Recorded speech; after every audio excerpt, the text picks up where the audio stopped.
You believe in the devil, Father. I'm Daredevil. You believe in the devil, Father. I don't get to choose who I am.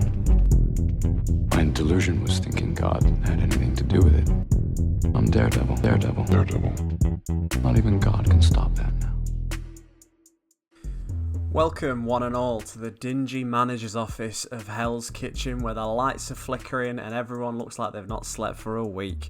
It is, of course, the Daredevil cast. I'm Eammon Jacobs, and I'm joined by my bearded co-host, who hopefully doesn't have a hatchet like Frank Castle. It is, of course... Caramel corn. No, it's me, Nick Stanleyforth. How you doing? I'm good, mate. I'm grand, dude. I must apologise in advance because for some reason I'm a little bit wispy. I don't know. It might pick up, it might not. But I feel like I smoked 20 today, and I don't smoke, which is surprising. But yeah, if I get a bit croaky or have to cough halfway through, I do apologise. That's not a hint that Eamon's messing up the podcast. He's, as always, doing a sterling job. But how are you doing, mate? I'm good. I'm kind of in disbelief that we're almost halfway through Born Again, which is... Wild is what it is. It's flying. Flying. It's absolutely flying. It is flying by. 4 episodes in. We're still on the weekly.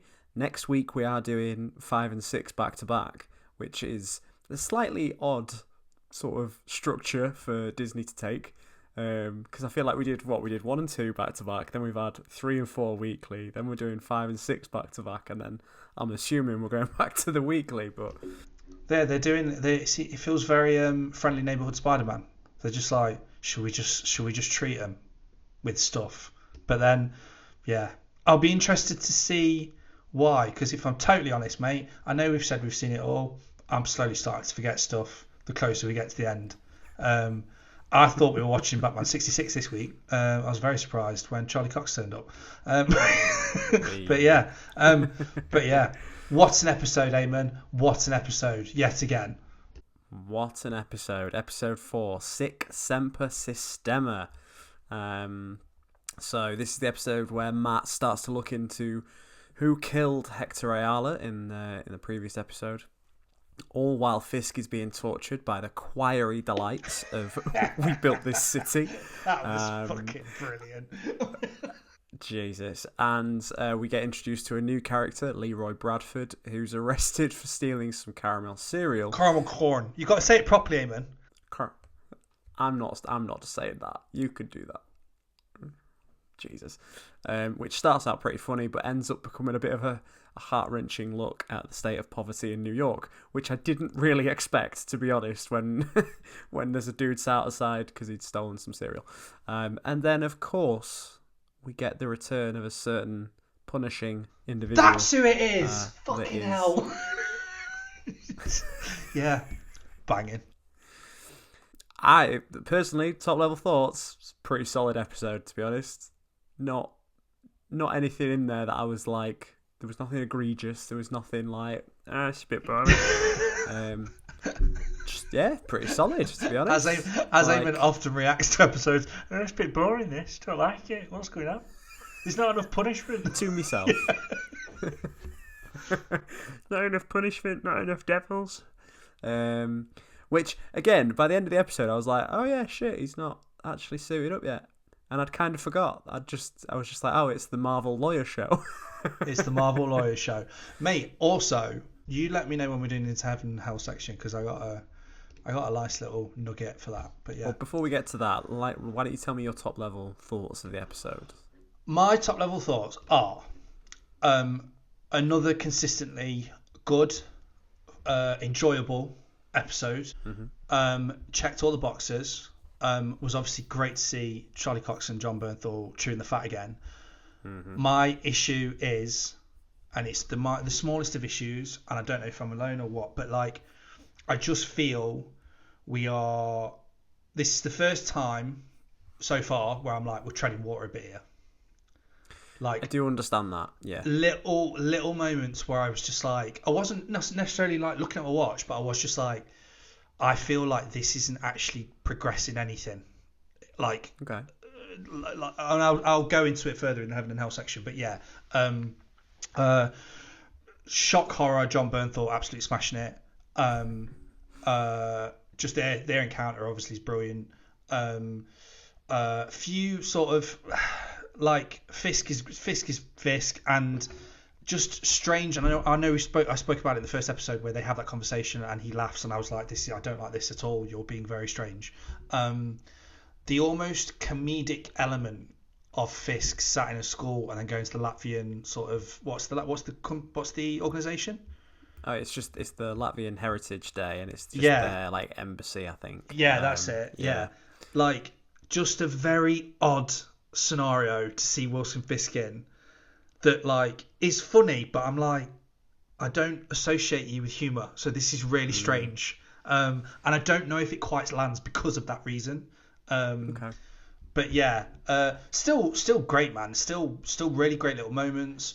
Once again, like the more it continues, as much as I've just gone, you done all right. Like the more it continues, the more I'm like, this is why Daredevil, in its original sort of iteration, was the best thing that the MCU did but never did, because it's like there's so many little interactions and there's so many small characters that make big impacts and have really good conversations with people where you're just like not even the BB report this week was actually not even that sort of fleshed out New York again, but it was like there was like really cool little cutaways that I really liked where I was just like, you don't see, for some reason I don't feel this I've never seen this in a Marvel film before. Like I've never seen this in a Marvel property of like, we're just going to show you a shot of two mattresses leaning against a wall. That's just not something Marvel does. And I just think to add that sort of natural, realistic element to it just once again amplifies that like Daredevil is the street level hero, and that's why we've loved him, and that's why we love the world he's in and the characters that he either spends episodes with or 5-minute conversations and then fucks off. Like it's just, you just want to stick around in it more. The closest we've kind of got is in like Spider-Man, like Homecoming, and a little bit of No Way Home, of just like shots of the deli and like civilians on the street. But even then, it's very just like face value. There's nothing that makes it really stand out. Whereas this, you're completely right. It's just adds a level sort of like tangible like reality to it. Yeah, it's not polished. It's not do a backflip. It's like, it's just people walking down the street, and it's just something, I don't know, there's just no sheen to it that we've always had with the MCU. But yeah, just good, man. Just good. Probably I'd say like my least favourite so far, but like literally splitting hairs of like, it was alright. Do you know what I mean? Okay. Yeah. Well, we may as well just jump right into Heaven and Hell. I mean, if you don't mind, I'd like to go first because I've got a little bit prepared. It's just Leroy Bradford's storyline in this episode. Holy shit! Honestly, it really caught me off guard. And I think actually it hit harder on the second watch. As we've already alluded to, me and Nick have seen the whole thing, but we watched the episode this morning, and I was just like, wow, okay. Sorry, on IMDb it's Leroy Mancini. Interesting. Pretty sure it's Leroy Bradford. Bizarre. Yeah, Leroy. but I literally. So yeah, the only reason I was saying is Charlie Hudson III is like the guy that plays him. That's the only reason I was looking at the cast. But yeah, amazing, man. Just like, it's such a, I don't know. I think it's a storyline that reminded me of the original show. It's just somebody who is down on their luck, needs a bit of help. Matt Murdock is there. Now, arguably, what I enjoyed was the fact that from Leroy's perspective, Matt wasn't really helping him. And once again, I feel like this show is challenging us about who Matt Murdock is and what he does. Leroy's whole argument about like, I don't want to go back to prison. I've done this already. Like, all it was some cereal. There is no point sending me to prison for a month and a half. Whereas Matt's like, well, this is the system. The system works. And it's like, Matt has such blind faith, pardon the pun, in the system that he kind of sometimes might forget that the system does hurt people regardless of whether it's the right thing to do or not. And Leroy's storyline is a perfect example of that. And I think it's very timely. I think it's, again, like I mentioned earlier, quite heart-wrenching, to be honest. You know, he has a line. They're willing to spend 5 times more to lock me up than they're willing to spend to feed me. And you come in here and tell me that that's a gift? That I should thank you? You're right. And I was like, holy shit. You know, we all see these sort of these headlines on both sides of the pond about people on the poverty line and that sort of, you know, use benefits. And I think maybe it's just some of the headlines that have come out in the UK this week. I was just like, oh, okay, this is almost slightly too close to the bone in the best way possible. And the fact that we've got that in an MCU TV series, I actually think is quite an impressive feat, to be honest. Yeah, massively. You're right. It's a brilliant sort of encounter, and this is what I was talking about. Like, this is what I was sort of alluding to, of these like small characters that make a big impact. And I'm gonna predict what else is on your heaven section before I say it, but like I feel like this is the chaser to the shot that Matt's already had. Like, of, you know, another line that I love in this episode is like so Dex has got life, has Foggy got life, and it's that argument of like, is the justice system actually working? Because, like you say, they're willing to spend five times more to lock me up than they're willing to spend to feed me. And it's like, when he talks about like, I have to go through he's like, I've run out, I couldn't get food stamps, so I had to start going through bins outside of supermarkets, and like the food, you know, yeah, I wanted to taste something that was nice. What's the problem in that? And it's just like, you know, and he starts off where it's like, you know, ripping into Matt of like, brilliant, I've got the blind lawyer, like, and he's like, and he walked. I think when Matt leaves, he's like, I'll see what I can do, and he's like, oh, you'll see, will ya? And it's just like, it's very on the nose, but like he sells that so well, because that's the kind of, like, it sounds really patronising, but I don't really like that way. It's the kind of wavelength he's on, with just shit jokes and just low level humour, and he's just like, I ain't got time for this shit. You've brought me a blind lawyer, like who he thinks immediately off the bat is like useless. And then, like you say, like to go back and have that follow-up conversation, and he's just like, it's not even anger, it's just exhaustion of just like, I've had enough, like, get me out of here, like, yeah, this isn't, I don't want to be here, but like, you know, and it's just such a, I remember that's probably one of the few lines that I remember writing down when I first watched the whole series, of like, that is just such a powerful sentence of like, spending 5 times more to keep me here than for a box of caramel corn. And he's so good. He's such a nice little, potentially one-time character, but just makes such an impact. And it's seemingly just come out of nowhere.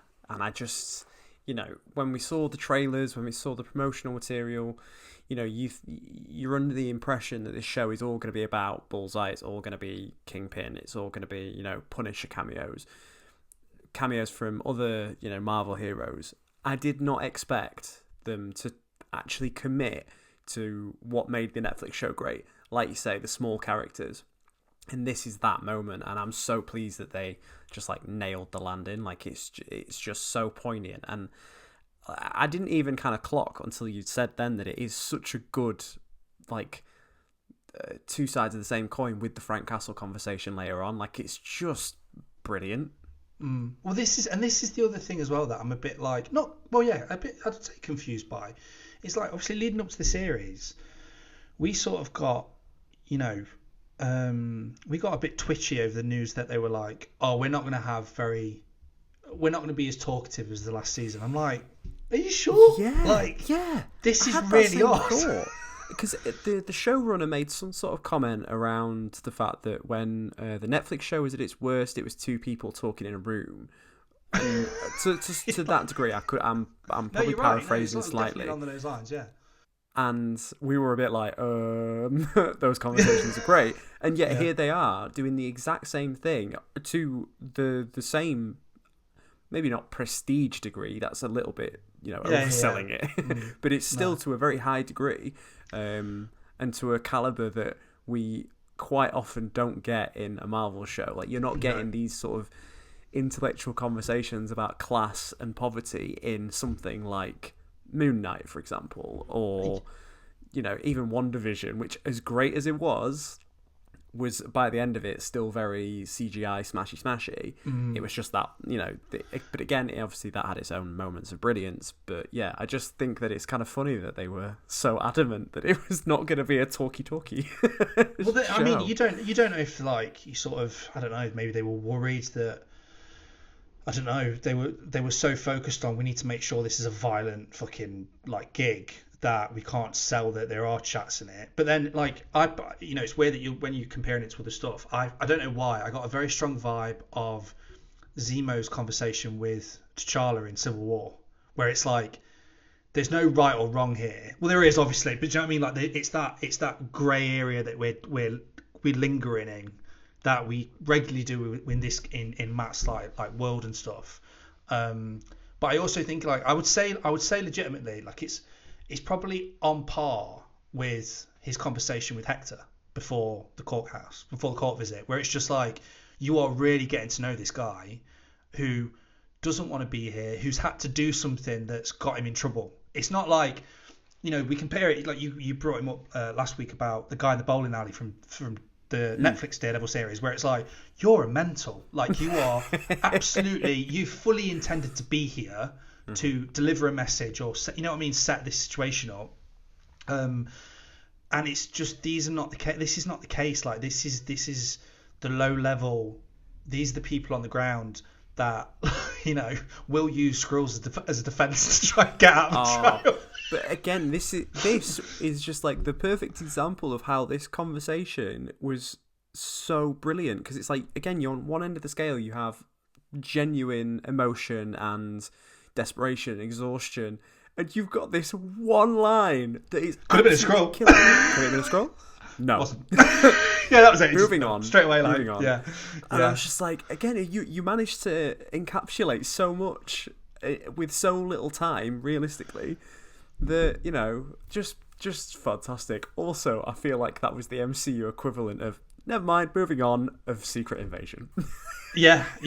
But also, like this is a testament to how good this is becoming as a comic book show, in the sense that you could imagine this whole conversation in a comic book.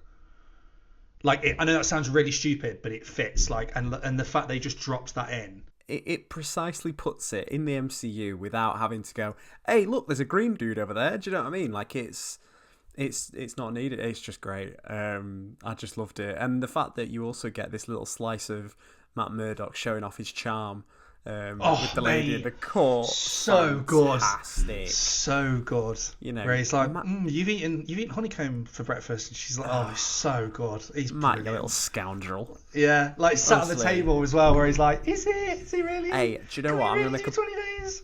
I'm going to make a bold statement that's probably not bold and is probably quite predictable given our previous conversations on this topic. I think that he had more chemistry with that lady than Heather Glenn. Oh my God! Right, we'll get to the hell section. We will get to the hell section. But yeah, mate, so good. I love how, like, he walks off and she gives him a look of being like, oh, you're actually quite nice, aren't you? Like, you're a bit of all right, Murdoch. But yeah, just. You know what that is? That is, again, I know I made comparisons to The Wire last week with Jerry and stuff. Like, that is a. Hang on. Do you like The Wire? I love The Wire. I love it. But, like, it's that kind of sort of serious, well-written drama where it's like, realistically, that conversation didn't need to be in the show at all. Could have just been, he fucks off for a bit, we go to Fisk, we go back again, and he's gone, look, I've had a chat, But, like, it's such a throwaway conversation, but once again highlights that how good at his job Matt is. Like, not how good a people person he is, how good a fucking Casanova he is, how smart he is, how sharp he is, how he uses his senses but not fully enough to be like, to get the attention of certain people. Although, once again, the confrontation with Powell is absolutely gold, which I will get to shortly. Shit, Powell. Eat shit, mate. But like, Honestly, what a sorry, guy. I need to drop this pearl. Hold on. You'll have to bring a few more men than the last time we met, though, wouldn't you? You're like, oh, fucking get him, Matt. Matt Murdock, brilliant. you It's smooth motherfucker. Yeah. Honestly, Yeah. I just, that whole, every time they have a meeting, Powell just comes off looking like a chump, and I love it. yeah. There is goes home, no world where he gets like one up on Matt at all. It Yeah. just doesn't happen. It's great. goes home to his wife, and he's like, how are you today? Fucking blind guy again. I swear to God. like, fucking fuming. I thought I had him, and he's fucking like, hey, come at me, you like bastard. But yeah, just great, man. Just Matt being a lawyer. Matt lawyering up is the best thing that can happen. And it's like, what's interesting as well, I don't know if you agree, but like, to my knowledge, I mean, you see it a bit with like Doctor Strange, you might see it a bit with Tony. There's no other character. I suppose, no, you did see it with Jennifer a bit, even though, you know, the world hated it, where it's like, seeing them in their day-to-day job is actually just as engrossing and just as like gripping as when they're kicking the shit out of people. Like, it's just so fun to watch them just be like, this is what I did before I turned into a superhero, and I'm actually still really good at it. Like, I'm really good. I really want, you know, I know it's probably a long way off because fucking like he's never going to get a job, but like, I want to see Peter Parker be a photographer. I want to see him be a journalist. I don't need Peter Parker to be the mastermind scientist. And although there's some great stuff in the comics that gets that, for me, like the journalist, the photographer side, it's like the creative side of Peter Parker that you don't really get to see that often. That's such a good point, man. But yeah, I just think this show is doing really well at delivering small moments that do like a lot of character development in a good way. And some other moments that aren't so great. I mean, realistically, we're both going to have Frank Castle in our heaven section, aren't we? So, are we not? Interesting. No, carry on. Interesting. Well, I just think that entire conversation was like just fucking ace. Like, you know, what turns out, well, what starts with Frank Castle sort of, you know, grunting about goddamn copycats and stuff, then turns into this really fascinating look at grief and trauma and, you know, the weight of Matt doing the right thing compared to the system, you know, his survivor's guilt, if for lack of a better term, surrounding Foggy, you know, how Foggy is, you know, this open nerve for Matt, and when Frank touches it, it's the knee-jerk reaction of, oh shit, I've just punched you in the face, sorry. But he's not sorry though, is he? He's not sorry at all. You know, and I just love that whole conversation is essentially Matt low-key asking permission to put the suit on again and get back on the ring. And that's you know, that's why Frank says it. He's like, you didn't come ask me for anything. You asked me you want permission, and it's like, it's brilliant that. So, can I potentially interject just a little bit? Like, of course you can. Go for it, mate. So, like, this is why, personally, this is in my hell section a little bit, right? Purely because, don't get me wrong, I love this conversation. It's brilliant. However, there is a portion of this where I'm just like, are we still going to have these two guys talking about their different opposing views of like, I put them down, they stayed out, and I'm just like, I don't know, like, there's a portion of this encounter that's brilliant, and it is, you're right, it is talking about Foggy and stuff, but it's like Frank giving him the usual spiel of like, oh, you put on a costume and you run around chasing bad guys and da-da-da. I'm just like, I've heard this before. I don't know, like, that's just my only gripe with it. It's brilliant, and it's awesome to see fucking Bernthal back, and the fact that he literally drops into the scene with his signature guttural roar swinging at Matt. With a hatchet. And I noticed that it's not from the trailer. Where he says, put the hatchet down. Also, this is where I'm going to drop my bonkers fact. Do you know this is the 9-year anniversary since they first, Charlie Cox and John Bernthal first got together in season 2. So season 2 came out on March the 18th in 2016. Or 2016? Nice. Is it 2016? Was it 2016? Yeah, it's 2016. Yeah. That's good. That's nice. It's been almost like a decade since they got together, and it's, you know, they've not missed a beat. It's exactly how you wanted it to be. I do love hairy Frank. Like, I love hairy Frank, man. It's just a different look for him. Carry on going with your heaven section. I'll go back to why. That's kind of it, actually. It's just for the most part, it is just the Leroy Bradford and then the Frank Castle. Just cool. I just think those. I hadn't even, again, until you mentioned it, I hadn't put together that those two conversations are very much connected in a sense. I just think that 4 episodes in and we're getting stuff like that, you know, what else have we got coming up? Exactly. But, what's in your hell batch? Come on. Well, it's not 1 batch, 2 batch, penny and dime, that's for sure. Love that setup. Love that. I planned that intentionally. That's why I did it. Love it. Now, first up, it's Daniel Blake in the club with BB. He's so boring, mate. A, it was a bit boring. B, I don't hate the fact that they're trying to sort of develop Daniel as a character. That I have no problem with that at all. My kind of gripe was the fact that I didn't really know these were friends, and I didn't know that they seemingly had this history. Because when he sort of leaned on it before and was like, "Oh, you can come and do this interview with Fisk," I just thought it was like he'd reached out on social media or whatever. I don't know. It just was really strange, the fact that they're now like friends and have seemingly been friends for quite a while, considering they have routines about going out, getting shit-faced, doing drugs, and like going for food. I was like, where has this come from? Really strange. Another alarm. I was like, someone's just mentioned ketamine in the MCU. This is very alarming. And it's 8:00 in the morning on a Wednesday. What's happening? Forgive me if I'm wrong. The previous episode may or may not have included some literal cocaine in a bag from Cherry to Torres. Yes. Now we've got ketamine.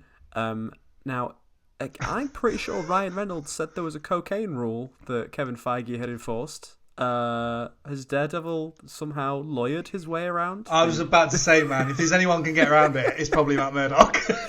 Yeah. Clip that. Sorted. Yeah, I don't know. It was just a bit weird. Like, it wasn't, like I say, I didn't hate it. I was just like, what?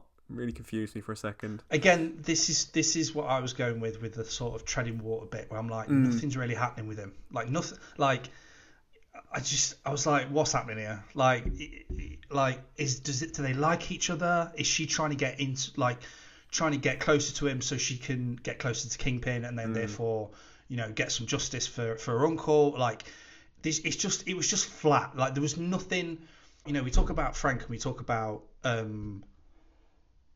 Caramel Corn Man. Jesus, what's his name? Leroy. Like, those are valuable conversations that sort of fortify and flesh out these characters even more. I was like, there is nothing of interest going on here. I do not care what's happening. Like, you know, it's just boring, just shit chat, man. Like, just and then, dude, I've literally put Daniel Blake pleads to Fisk like he's breaking up with him. Like his conversation on the next day where he's like, how have they found this out? And he's just like, sir, like, I will spend the rest of my days trying. I'm just like, dude, like, this, people can see you talking. Like, this is like, you know, people can hear you in this room. It was just such a weird. He's not going to shag you, mate. He's not going to shag you. Legit, man. I'm like, dude, like he's not going to pin you. Like it was just odd. It was really strange and just didn't work at all. I do love the fact that and I've blanked on her character name, but basically his boss in that situation, she's like, I was here before you, I'll be here after you. I was like, oh, put him in his place. Go on. Well, it's very I don't know, like, I mean, dude, truthfully, it's like The Wire. It's like the political section of The Wire, where it's like you've got people sort of trying to get over each other. I'd be like, listen, you little fucking upstart, like, like you're practically on work experience. Shut the fuck up. I think we should drink every time Nick mentions The Wire. Yeah, 20 minutes later, and then the bit where they're fucking, just a bit flat, man. And I'm like, come on, Daniel, like, do something of interest for me, because at the moment you're still being a shit weasel and not a very good shit weasel at that. But yeah, fully agreed. He belongs in the house section. What else you got? Anything? Aside from that, that's kind of it. Like, I have a couple of little, like, we very briefly got to see some very sexy masks in Matt's little closet. In Matt's closet. And I was like, show me a costume. Just come on. Just please, a little flash of it. Just a little flash. Come on, give us that black costume, mate. Go on, you know you want to. But aside from that, all good. Go on, so tell me yours. Let's dive into your heaven section first. My heaven section is obviously it's Leroy. It's the chat with Leroy. Mm-hmm. It's also right. We've seen lawyer Matt. We've seen horn dog Matt. We've seen punching people in the face Matt. Not quite Daredevil, but still Matt. Right. What we got this week, and I was a big fan of, was Detective Matt. I loved that was good. The trace for the bullet. Firstly, him having the conversation with Powell, and what I love is like Powell pins him up and he's like, you can't see this badge, but my dad had this badge, my brother had this badge, my 5 other cousins have this badge. Like, if there was a hit, I don't fucking know about it. And he listens to his heart and he can tell he's telling the truth. And I was like, well, fair play then. It's not this prick, even though he's still a prick. And he goes to the crime scene and he does it's just the little things where I'm like, this is panel by panel by panel of he first walks down the street and hears a coin roll down. Then he just clips a bottle with his cane and follows the bottle, grabs the bullet. I was like, this is so cool. Like, this is just such a nice, and I know it sounds really over the top. This is almost like Bruce retracing the bullet in Dark Knight. It's that there is no dialogue. This is literally one dude scoping out the scene, which he can't even scope out, but he can scope out, and it's just so good. I was like, I want more of this. I want Matt. One thing that I was like, strange that we've not done this again is the awesome in the first episode, the gorgeous like dolly zoom of like his ear, like the solar, like the aspect ratio changes, but they did the dolly zoom, but they didn't change the ratio. I was like, oh come on, you've done it. And they didn't put like the sort of lens flare on his ear or anything like that. I was like, it reminded me of in Miss Marvel where they did her like artistic elements through Jersey, and then halfway through the show they just went, fuck it, we can't be asked anymore. And I was like, oh, where's this gone then? But yeah, loved it, really likes that. And then as I say, so the Frank conversation I loved. There was some brilliant lines from both of them where it was like I say, where it was like, I ran him down. Oh, for Christ's sake. I did what I had to do. I let the system take care of the rest. Oh, you and your goddamn system. You and your goddamn system. Christ! So what now? Every day Bullseye goes to the chow hall, eats his slop. You know he gets to breathe the same air that you breathe. You feel good about that? He got life!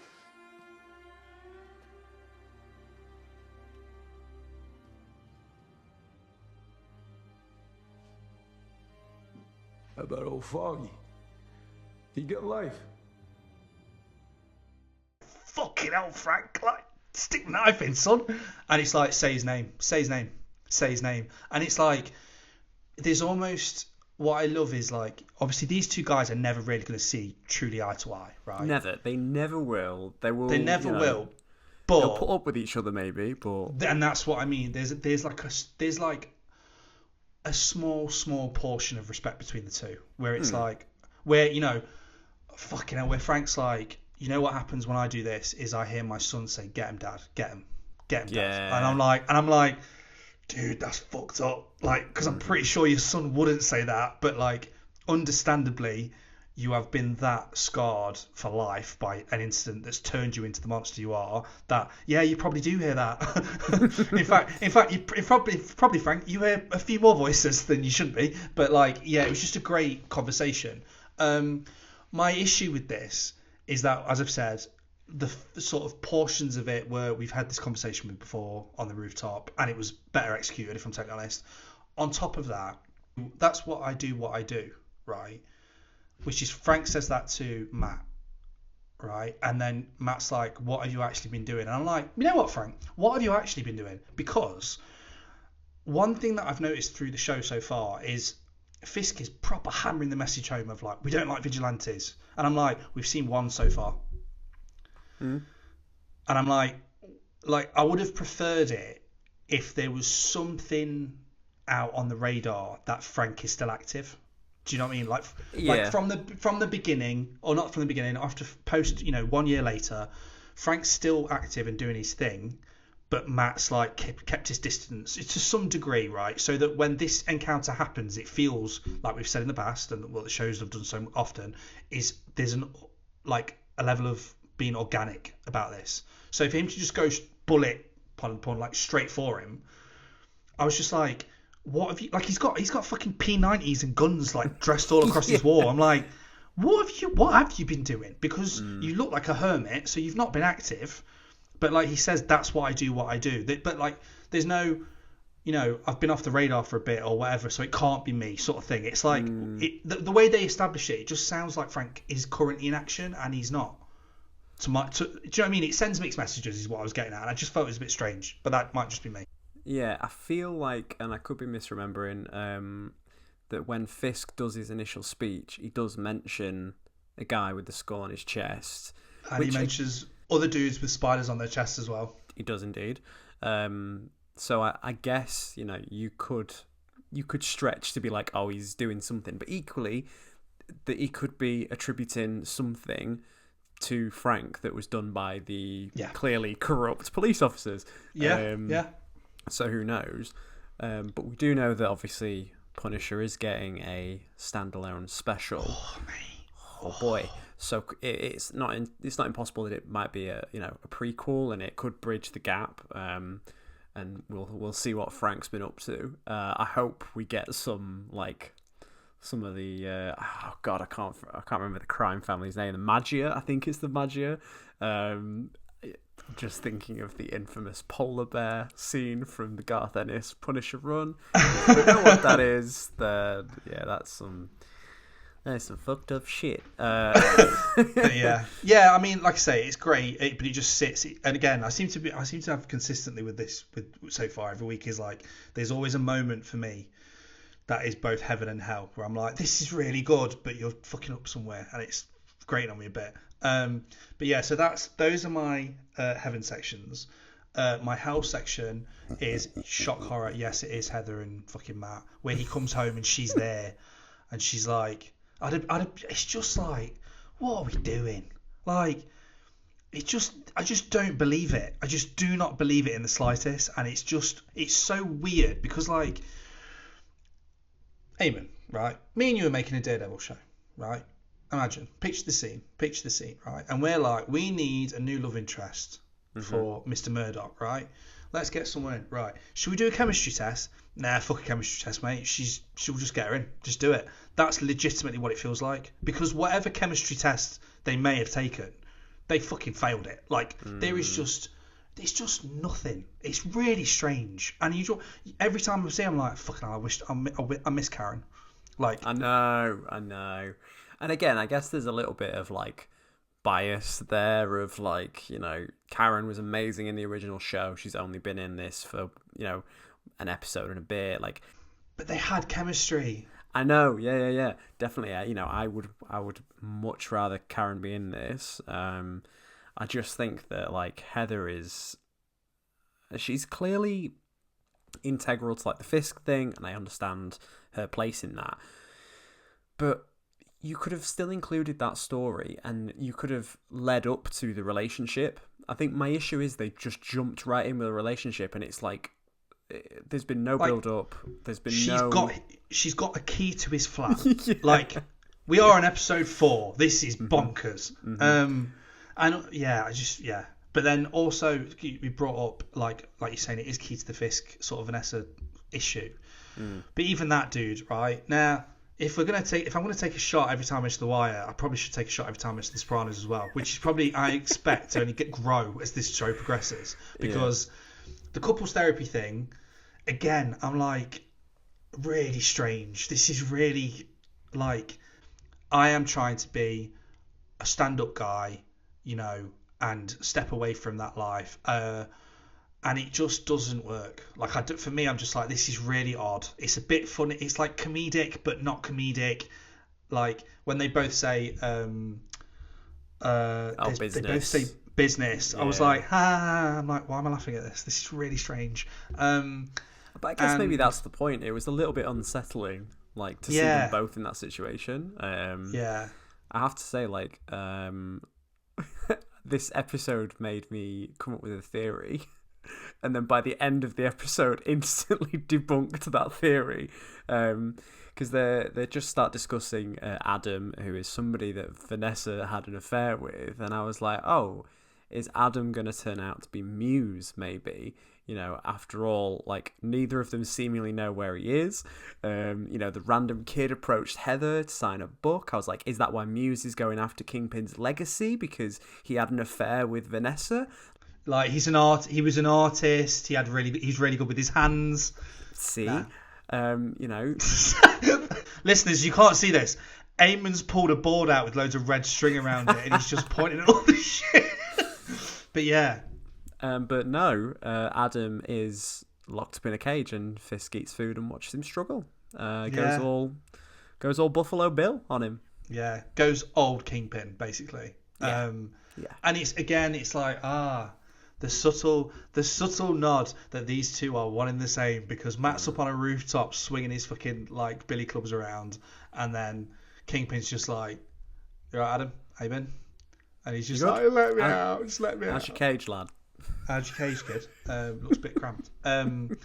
Yeah, just strange. Just a strange little. And I think, you see, when you're talking about that theory, I had it pegged where he was going as soon as he opened the door. As soon as he started getting downstairs, I was like, he's got Adam in his cell. Oh, it was so obvious. Like, Yeah. that was, this is what I mean though. When they was mentioning Adam earlier on in the episode, and obviously Heather's like, oh, do you fear for your safety and all that? I was like, so it's gonna be Muse then, right? Because like that would make this storyline make more sense, and be cool, be really cool. And clearly fucking not, because Adam is literally just like, no, let me out. Yeah, strange. He's Kevin Costner in Robin Hood.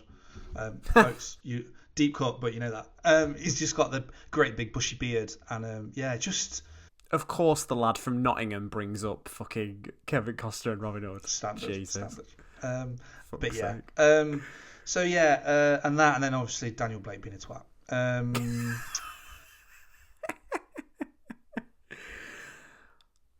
I mean, I have to say, I did like the Muse tease at the end. That was creepy. Yes. That was very creepy.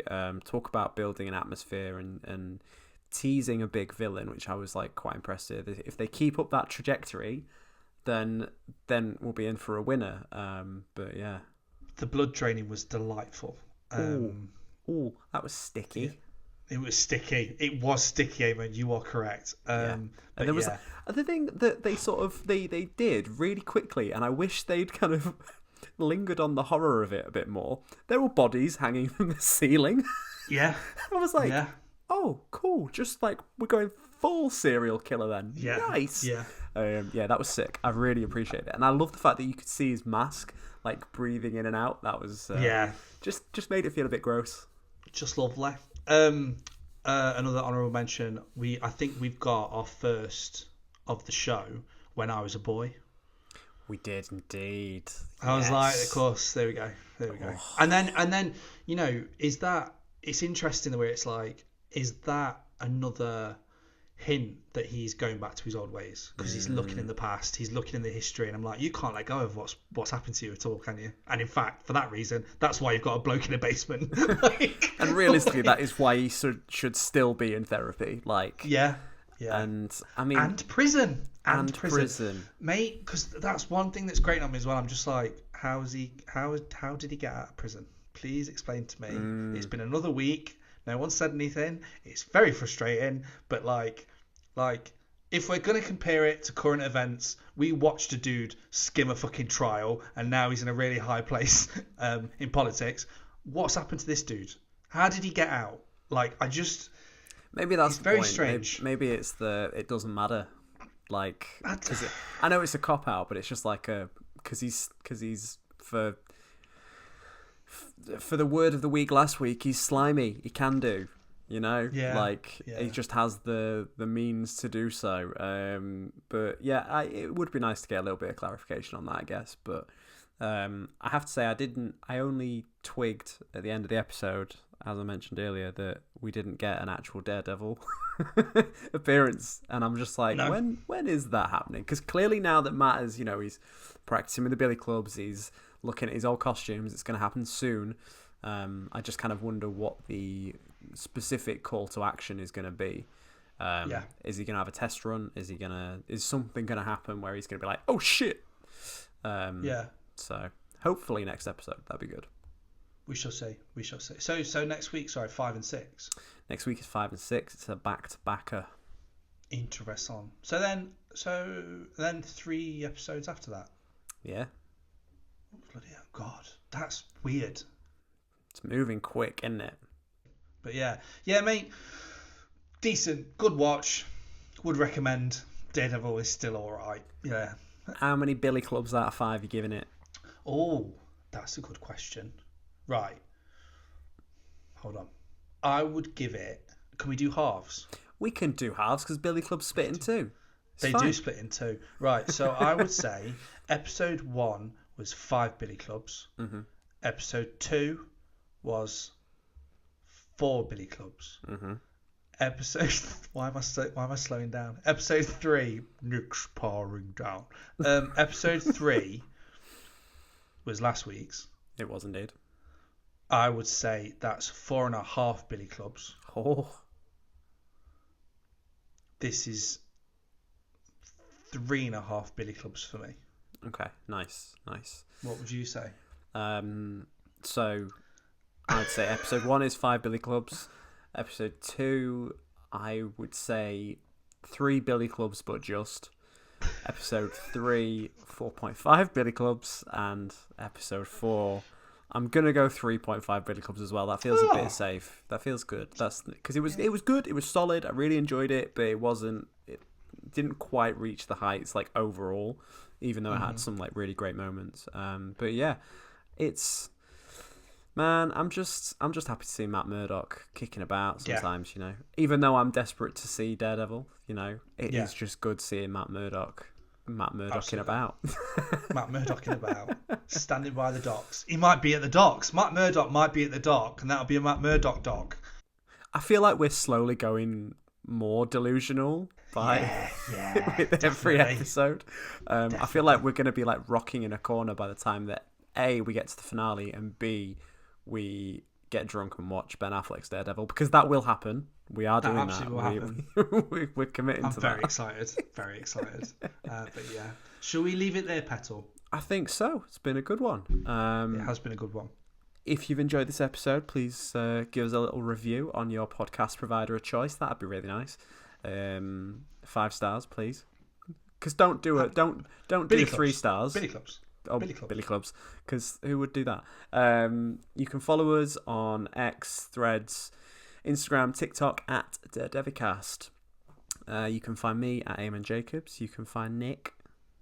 I'm off X now, but I'm on Blue Sky at Nick Stanley4th. Nice. Why aren't we on Blue Sky, Eammon? What's all that about?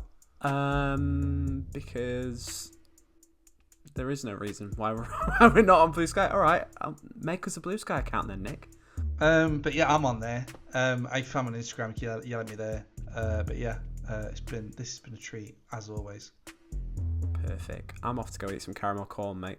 So yeah, thanks for listening, and we'll catch you next week. Tatty bye. Bye. I'm Daredevil. Not even God can stop that now.